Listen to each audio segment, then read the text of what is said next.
Kiwi? Basically, this generation is more liberal, more tolerant, more Democrat-leaning than the one before. It's not just because they're young. For another point of view, it's Hard News with Russell Brown and Wammo on Kiwi.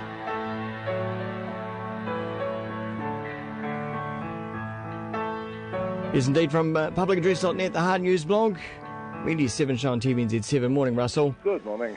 Now, it looks like we've settled on a name for this brouhaha about Ken Ring and John Campbell. We're calling it RingGate, is that right? Well, I don't know. I just made that up when I tweeted you before. So. That sounds good enough. No, but if it works for you, you can have it. Yeah. Good-o. Yeah, so what a 48 hours with this Ken Ring business through social media, mainstream news sites, radio, TV, all over the show. One interview made the guy absolutely famous in New Zealand. Yeah, which I think is unfortunate because he's a crank.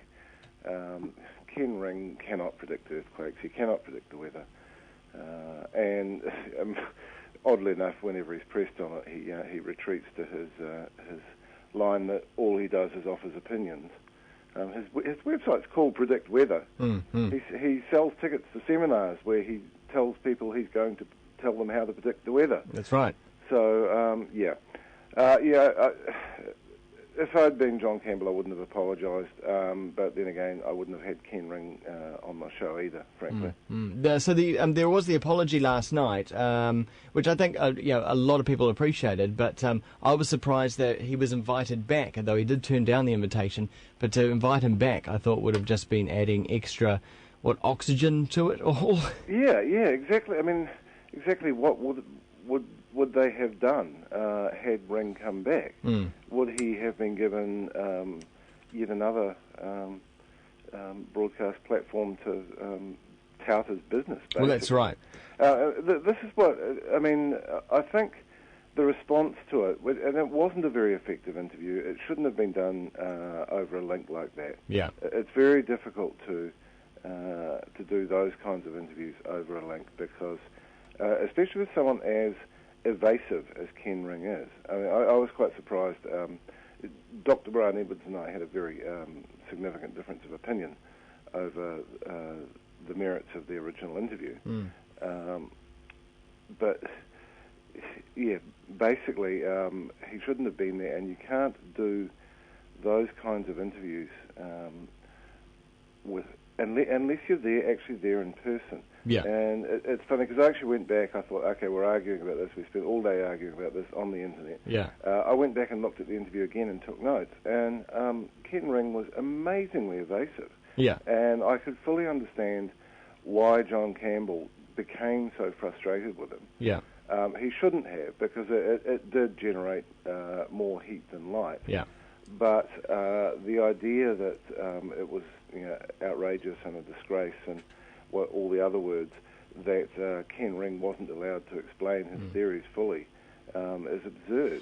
But and here's the thing with Ken, also, is that he's an entertainer. That's what he's actually there. That's his job, and that's what he makes money from being an entertainer. He pushes this guise of actually being able to predict stuff, but he does it in an entertaining way, and that's why broadcasters, that's why radio stations have him on all the time, because he's good talent. Exactly. He's good talent, and he's been doing that. He's been on, he's had a broadcast platform for about 15 years. Yeah.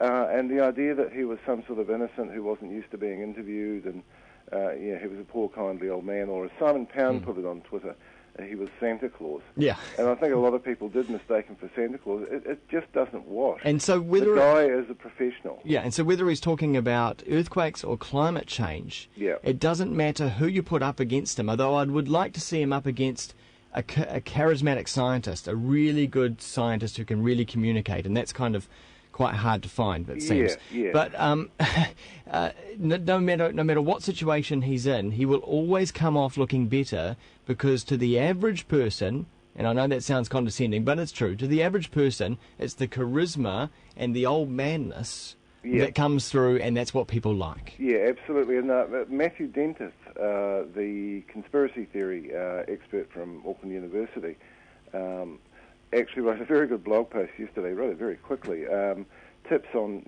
interviewing a crank, and basically it comes down to you won't win. No. Because the crank can always come up with more pseudo-facts than your real ones. Yeah.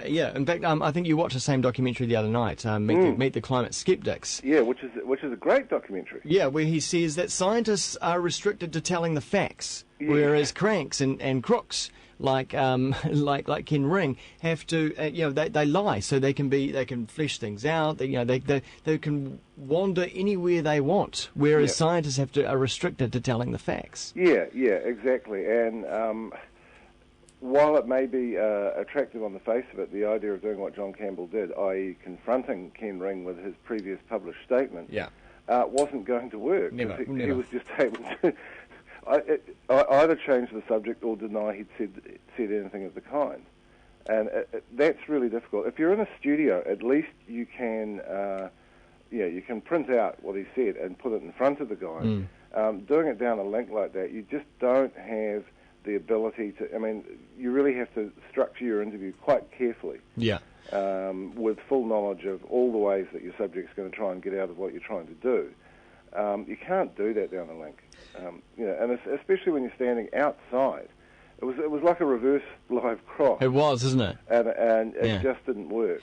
So, it certainly wasn't the greatest interview ever, but I don't think it warranted the kind of apology that there was. And it has actually been kind of depressing seeing how many people whose automatic response is there might be something in this guy. Yeah. Well, did you see how yesterday it kind of divided, it even went away from Ring and from science, almost into a left versus right, science versus beliefs, creationism versus evolution, It was...